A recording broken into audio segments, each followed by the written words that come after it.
Kalau menurut orang di Indonesia hal itu keterlaluan ya. Masa sih tetangga sampai meninggal dunia kita tidak tahu. Namun itulah yang terjadi di tempat saya tinggal ya, dan saya yakin di tempat-tempat lainnya pun di negara Swiss itu seperti ini. Saking privasinya, tetangga sakit, tetangga meninggal kita nggak tahu. Kecuali kalau ada salah satu dari anggota keluarganya yang memberitahu kita ya, itu terkecuali. Namun itu jarang sekali. Biasanya yang diberitahu itu hanya orang-orang terdekat saja.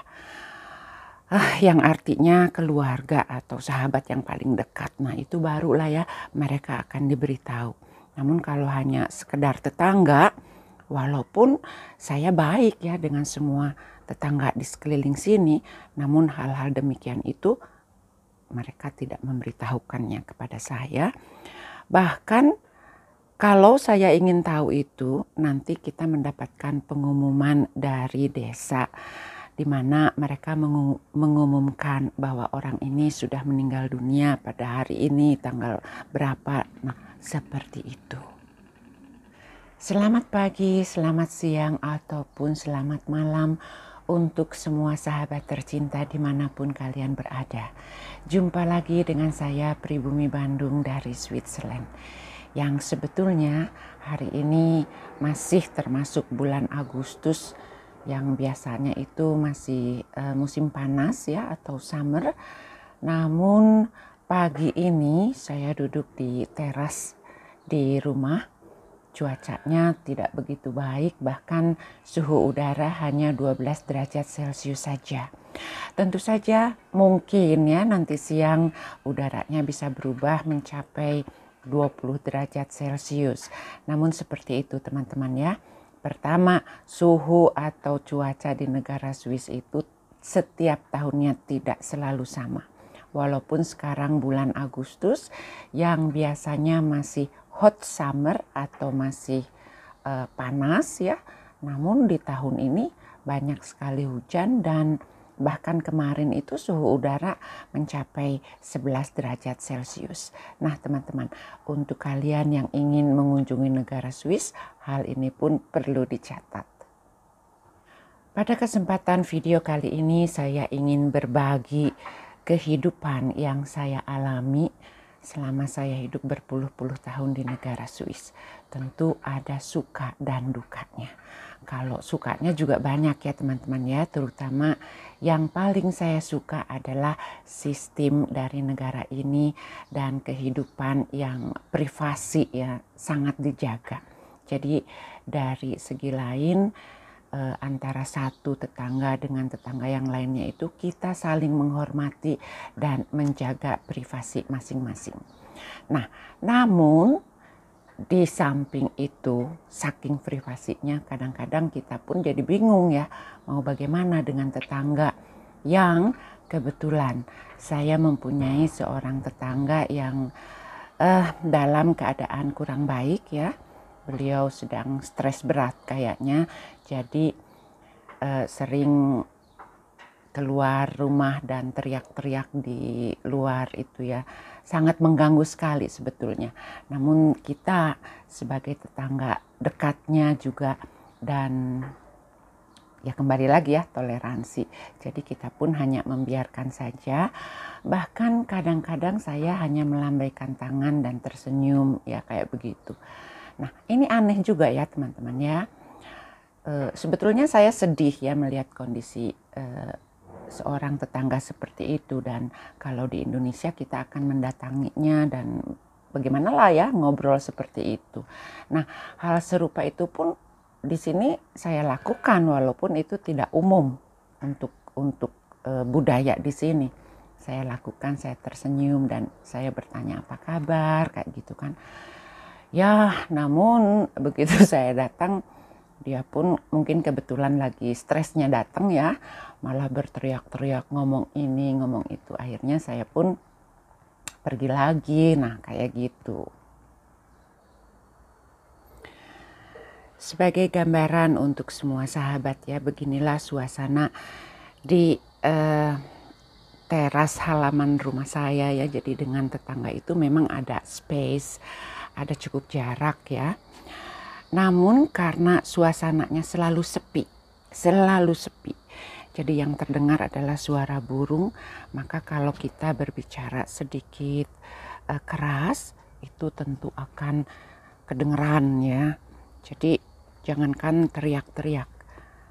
Kalau di luar ini suasananya seperti ini nih, saya sedikit keliling kebun.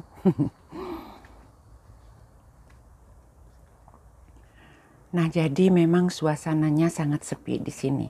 Di sisi lain memang sangat nyaman ya, di mana tidak ada tetangga yang kepo-kepo atau usil sama diri kita, ataupun sebaliknya kita pun tidak pernah usil ya sama tetangga. Jadi di sini respect, saling menghormati dan menjaga privasi masing-masing itu sangatlah dijaga. Nah, saya walaupun sudah hidup berpuluh-puluh tahun di negara ini, kadang-kadang saya merasa sedih. Dari sisi lain kita tuh bukan mau kepo-kepo ya sama tetangga, tetapi kalau ada seorang tetangga yang sakit atau juga sampai meninggal dunia, kita itu belum tentu tahu. Kalau menurut orang di Indonesia hal itu keterlaluan ya. Masa sih tetangga sampai meninggal dunia kita tidak tahu. Namun itulah yang terjadi di tempat saya tinggal ya. Dan saya yakin di tempat-tempat lainnya pun di negara Swiss itu seperti ini. Saking privasinya, tetangga sakit, tetangga meninggal, kita nggak tahu. Kecuali kalau ada salah satu dari anggota keluarganya yang memberitahu kita ya, itu terkecuali. Namun itu jarang sekali. Biasanya yang diberitahu itu hanya orang-orang terdekat saja. Yang artinya keluarga atau sahabat yang paling dekat. Nah itu barulah ya mereka akan diberitahu. Namun kalau hanya sekedar tetangga, walaupun saya baik ya dengan semua tetangga di sekeliling sini, namun hal-hal demikian itu mereka tidak memberitahukannya kepada saya. Bahkan kalau saya ingin tahu itu, nanti kita mendapatkan pengumuman dari desa, di mana mereka mengumumkan bahwa orang ini sudah meninggal dunia pada hari ini, tanggal berapa. Nah, seperti itu. Kembali membicarakan, ada salah satu tetangga saya ya yang sedang stres berat ya. Jadi sering teriak-teriak di luar. Nah, sekali lagi memang suaranya itu sangat mengganggu. Namun ya itu ya, kita toleransinya pun harus ada. Dan selain itu pun sama ya, kadang-kadang kalau saya kebetulan kedatangan tamu atau orang-orang Indonesia yang ngumpul di rumah saya karena lama kita tidak berjumpa dan juga banyak kan ngumpul ya, jadi otomatis kan ketawa-ketawa, teriak-teriak. Dan kalau di dalam rumah itu ya kita kedap suara yang nggak kedengeran keluar. Namun ketika duduk-duduk di teras seperti sekarang ya, tentu tetangga akan melihat dan mereka pun keluar rumah karena mereka pun kaget, ini ada ribut, ada apa. Oh ternyata teman-teman saya orang Indonesia sedang ngumpul di rumah saya. Mereka pun hanya melambaikan tangan ya dan masuk kembali ke rumahnya. Nah seperti itu. Nah sedangkan untuk tetangga saya yang memang sedang kurang baik ya, teriak-teriak di luar sendiri, saya kan ada punya perasaan sedih, kasihan ya. Saya pun ingin mendekati dan berbicara kepada dia. Namun ya kembali seperti itu, privasi ya. Karena belum tentu orang yang akan kita datangi pun akan menyukai kita. Nah di sini pun jadi akhirnya yang saya lakukan adalah saya menelpon ke developer yang membuat rumah tersebut ya. Saya mencoba menanyakan, saya merasa kasihan dengan orang ini dan apa solusinya kayak begitu. Dan dia pun menjelaskan, mereka itu sudah tahu ya kondisinya seperti itu dan memang dalam pengawasan. Jadi mereka pun bertanggung jawab selama orang tersebut tidak mengganggu ya, tidak mengganggu tetangga lainnya, maka dia pun mempunyai hak untuk tinggal di rumahnya atau di apartemennya. Nah di sini teman-teman ya, saya tuh sangat gembira ya mendengar ini. gembiranya itu karena hak ajasi seseorang di dalam kondisi apapun di sini sangat diperhatikan. Bayangkan teman-teman, kan berat sekali ya rasanya kalau seseorang dengan kondisi kurang sehat ya, dia hidup sendiri di satu apartemen atau di satu rumah kayak begitu tanpa pertolongan orang lain ya. Nggak tahu kenapa ya keluarganya itu nggak ada. Nah, namun dari pihak developer, dari pihak desa itu sebetulnya mereka memantau. Nah, sampai saat ini orang tersebut itu tidak mengganggu, maksudnya mencederai orang lain atau membuat ulah yang mengkhawatirkan, tidak ya. Dia itu hanya teriak-teriak aja, kalau ada orang lewat diteriakin kayak begitu. Nah, seperti itu. Dan ini pun merupakan tantangan ya buat kita, buat saya sebagai tetangganya itu harus lebih mempunyai toleransi kepada orang tersebut. Bahkan saya mencari waktu, mungkin di saat-saat dia sedang kalem kayak begitu, saya pun akan berusaha untuk ngobrol ya, karena terus terang saya pribadi itu merasa sedih ya. Sedihnya itu, aduh, umurnya itu jauh lebih muda dari saya, tetapi sudah dalam kondisi seperti itu. Dan jangan lupa ya teman-teman ya, hal demikian itu bisa terjadi kepada siapa saja dan bisa terjadi kepada diri kita. Nah, kembali lagi, bagaimana cara kita menghadapi orang tersebut? Jangan sekali-kali diremehkan, jangan sekali-kali direndahkan. Justru saya merasa sangat salut ya dengan kondisi seperti itu, dia bisa menjalani kehidupannya sendiri. Bayangin teman-teman ya, di negara Swiss itu memang kelihatannya hidupnya enak ya, negaranya maju dan teratur. Namun untuk menjalani kehidupannya itu ya kita juga dituntut ya untuk bisa seperti yang lainnya, menghidupi diri kita dengan bisa saya katakan ya, kalau di Swiss ini negara yang cukup mahal. Bagaimana kita mengorganisasi keuangan kita agar kita bisa mencukupi membayar semua kebutuhan yang kita perlukan. Saya pikir karena sistem dari negara Swiss ini yang membuat setiap masyarakatnya itu merasa lebih stabil. Jadi karena stabilnya ya teman-teman, jadi mereka merasa nggak perlu bantuan tetangga kayak gitu ya kayaknya. Mengapa saya katakan demikian? Karena setiap orang yang tinggal di negara Swiss itu diwajibkan pertama mempunyai asuransi kesehatan.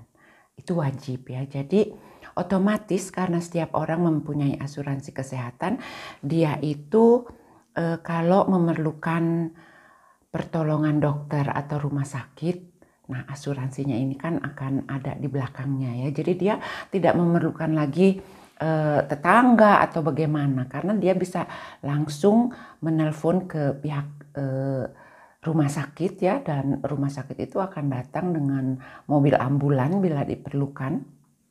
Nah, semuanya ini ditanggung, bukan ditanggung, maksudnya di belakangnya itu ada asuransi ya, jadi pasti dia bisa membayar kos dari semuanya itu. Nah, ini juga membuat orang di sini itu jadi merasa, oh saya tidak perlu nelpon tetangga kayak begitu kan. Ini juga merupakan salah satu sebab ya menurut saya mengapa orang di negara Swiss itu jadi hal-hal demikian itu tidak ngobrol sama tetangga. Bahkan ada yang cukup aneh juga ya, terutama untuk kita yang baru tinggal di negara Swiss, di mana biasanya kan kalau orang sakit itu kita sudah biasa menjenguk ya tanpa membuat janji. Apalagi kalau orang tersebut ada di rumah sakit, kita tahu jam besuknya kayak gitu kan, kita datang mengunjungi orang tersebut. Nah, namun di sini juga ada anehnya itu, kadang-kadang orang yang sakitnya itu kan nggak mau dijenguk ya. Jadi tetap ya kita harus komunikasi sebelumnya, apakah saya bisa menjenguk atau tidak. Nah, teman-teman, hal yang seperti ini bisa saya katakan culture shock ya, terutama untuk yang baru ingin tinggal di negara ini. Namun kalau kita sudah mengetahuinya, kita pun akan terbiasa. Jadi akan mengikuti ya kebiasaan orang-orang di sini itu seperti apa. Untuk saya pribadi pun akhirnya saya belajar dengan waktu berpuluh-puluh tahun. Dan ya seperti saat ini ya, walaupun hati nurani saya atau sejak kecil saya dididik orang tua saya untuk bagaimana kalau kita bertetangga itu ya, di Indonesia kan beda gitu. Tidak seperti di negara sini, itu tidak bisa saya lupakan. Bahkan saya masih coba terapkan ya, dan untuk hal-hal tertentu memang itu pun bisa diterapkan di sini ya. Contohnya kalau saya pas panen buah apel kayak begitu, saya lihat ada tetangga, bahkan saya bilang, "Hei, kamu perlu apel enggak? Kalau mau ini saya kirim." Dan mereka pun bilang, "Oh ya, terima kasih." Nah itu kan salah satu budaya yang ada di Indonesia, di sini juga bisa kita terapkan dan itu berjalan ya, tidak apa-apa. Namun untuk masalah-masalah lainnya, kita kepo-kepo sama tetangga itu belum tentu mereka suka. Demikianlah sharing saya untuk kesempatan video kali ini. Saya Pribumi Bandung mengucapkan terima kasih. Jika kalian ada saran dan komentar, silahkan ditulis di kolom komentar yang sudah disediakan. Sekali lagi terima kasih dan sampai jumpa di video selanjutnya. Goodbye.